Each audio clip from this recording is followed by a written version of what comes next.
A ešte ma netoč. Ja ťa ešte netočím, ja sa pripravujem. Dobre. Prime night with Cinderella. Then we dipping a Ferrari flying Tom Selleck. Focus on Tony Bennett, I'm only in it to later see people I taught tell me yo we did it. Upozornení. Vo videu je veľa hluku zo strojov, pretože ide o reálne surové video z výroby. Prší nám, prší. No ideme na cestu s týmto Fordzikom. Maximálny komfort, nové teplaky, nové boty. Bábo! Neboj sa, že v tomto videu nebude dlhé zábery z ciest, jak keď som išiel do Liptovaru. Mimochodom, vydajte nájsť na YouTube a chodite si ho hneď pozrieť, keď toto pozeráte. Hodne miluje vodní nádrže. Som hoďku od cieľa a volal som, objavili nejaké nejasnosti ohľadne úbytka. Niečo sa mení, takže som z toho trošku nepokojný. Som v Prostejovskej industriálnej zóne a čakám na svoju spojku. Tak jo, temný industriálny areál.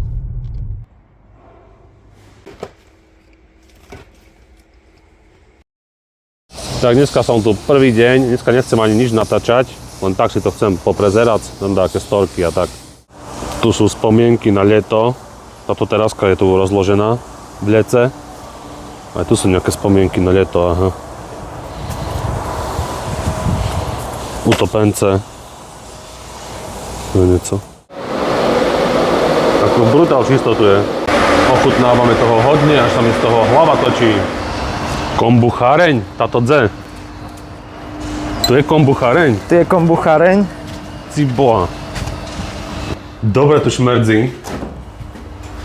Ale fajn, ja mám rád ocot. Je to octové, kombucháreň na báze octového kvasenia, ale stále tu máš nejakú mušku a stačí ti jedna, sa ti to tu rozmnožuje pomaličky. Tam bez mušiek to asi nejde robiť takéto nápoje. Nedá sa to, no to by si musel mať hermeticky uzavrené, cez 3 miestnosti prechádzať, aby si vedel v tom fungovať.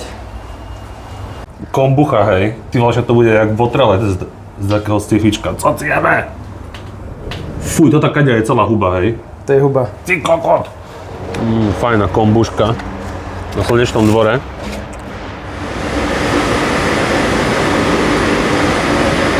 To vážne technológie. Enterprise. Nič nevidno, kurva. Toto je že aj sanitácia. Tam sa nachádza hydroxid sodný lúk, ktorý zabíja organické látky. A tu vidíme firemnú rovno šatu pivovaru. Tady sa kluci bijú o mikrofón. No, takže prečo nie ste v Košiciach na výčapoch? Ja ideme načapovať pivečko. Keď tam je dosť českých remeselných pív všade. Zatím je to pro nás celkem daleko a musíme to pořešit trošku jinak. Že by nebol problém dostať do Košic akciom. Tak to nie je žiaden problém. Akože dobré pivko sa dostane všade. No čo je toto za víťazné? Takže teraz ideme koštovať najlepšiu IPU v Českej republike, ktorá bola ohodnotená v súťaži Slnce ve skle a získala prvé miesto. Daj mi druhú rudlu. Daj mi druhú rudlu.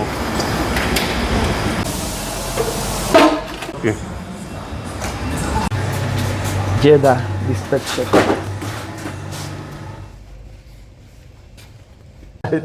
To fakt nenatáča, to sú iba čisto moje tajné zásoby pana Sladka.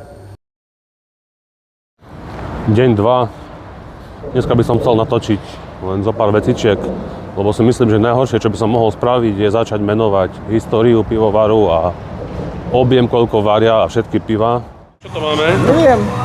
Yerba Natural Energy Drink. 100% přírodní energie, bez chemie a bez výčitek. A máme tady skvělý nástroj na pití naší yerby z plechovky, protože spousta lidem vadí ta hygiena, že se musí dotýkat kusou plechovky, tak jsme to vyřešili. Teleskopické brčko do plechovky.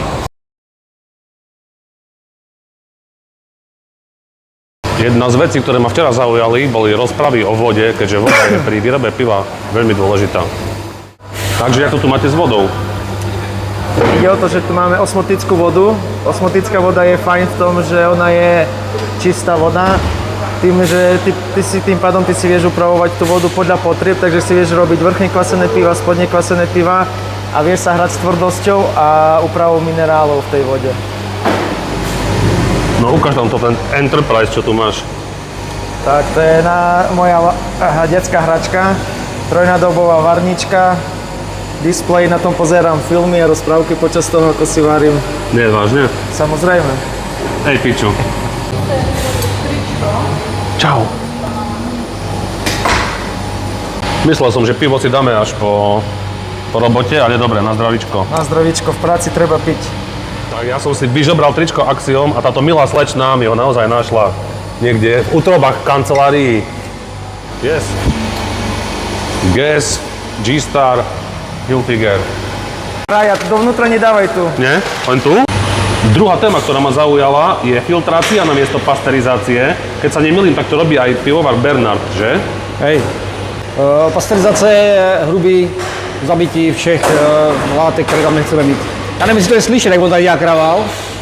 Takže prečo je tá filtrácia lepšia? Je to šetrnější vůči tomu pivu. Nedochází k pachutím a dalším látkám, které tam nemají co dělat. Presne tak.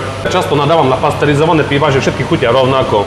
Tretia vec, ktorá ma zaujala, je prístroj na meranie oxidácie, keďže asi viete, že často nadávam na oxidované piva, to sú tie hnusné hnedé piva, ktoré proste boli zle skladované alebo naplnené. No a teraz si to vraj ideme ukázať v praxi. Teda je to prístroj na meranie obsahu kyslíka, ktorý sa nachádza v danom pive.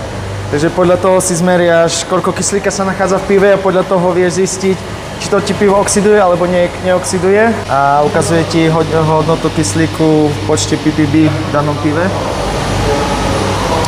Ak obsah kyslíka nepresiahne hodnotu 50, tak kľudne to pivo môže stačať do plechoviek, petiek alebo fliaž. A môže si byť istý, že aj za pol roka, keď to pivo otvoríš, tak nebude vôbec oxidované. Bez pasterizácie? Bez pasterizácie, áno. A nemusí byť v chladničke? Musí byť v chladničke, Aha, pretože ono bude ďalej pracovať. A kolegovia ti rozumejú, aj keď hovoríš po východňarsky? Tak už som ich naučil tú slovenčinu, krásnu, ľubozvučnú. Hej. A funguje to na báze, každý týždeň meriame všetky druhy piva. A obsah kyslíka takisto pred stačaním a počas stačania sa robia... A štvrtá vec, ktorá ma tu zaujala, je konečne pivo. Lebo keď je jedno pivo, ktoré ma tu naozaj chytilo za srdce a zapamätám si ho, tak je to Russian Imperial Stout Greek Fire. Ideme ho čapovať teda napšimo, aby vyzeralo tak, jak má. To je absolútny vodpal. Koľko to má stupňov, percent? Má to 12,5% alkoholu a je to 27 plato. OK. Ja vravím, že keď tmavé pivo, tak už je poriadne. Je to fajná pecka s plným telom. Toto je presne také. Absolútny vianočný dezertík. Každý pozer a kočovný pivovarník veľmi dobre pozná túto aktivitu sypanie chmeľu. Každý sa pri tom rád fotí. Poďme to spraviť.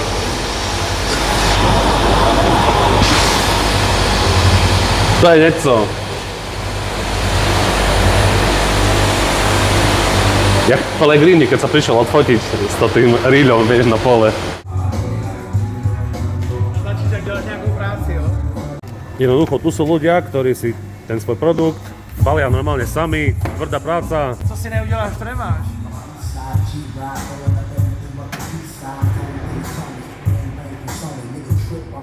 To co je za Star Trek? Teď je pustíme do vesmíru. 4 sekundy tohoto iba stačí, 4 sekundy. OK. Dobre. 1, 2, 3, 4, 5, no celá várka je 10, takže jsi v půlce. OK.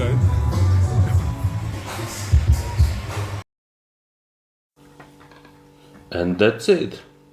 Čo ešte viac chcete počuť? Všetky piva boli super, ale piva z tanku sú vždy super. Vidíme sa příště. Meditator, condemning the messenger and censoring the educator. CIA feed the propaganda to the television in the next edition. Opponents preach it in Ty furt točíš?